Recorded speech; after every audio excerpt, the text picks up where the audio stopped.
Hey guys, welcome to this iPhone guide, and here I'll detail how to fix Apple ID grayed out in iPhone settings. So if your Apple ID is grayed out just like this on your iPhone settings and you cannot access it, it is not clickable, then this video is going to walk you through how to fix this step by step.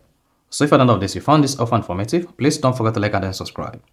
Now to fix Apple ID grayed out in iPhone settings, all you just need to do is go ahead and open the settings app on your iPhone, scroll down the page until you get to screen time and click on it. Now, once you select screen time, scroll down and click on content and privacy restrictions.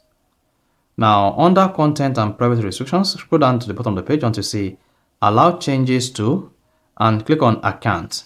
Here, your account is going to set to don't allow, then go ahead and set allow.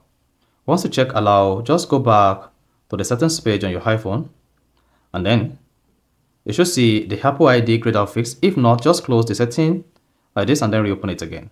Then once you reopen it again, then the Apple account and iCloud account will be editable. So that is basically how to fix Apple ID grayed out in iPhone settings. So if you found this offer informative, please don't forget to like and then subscribe.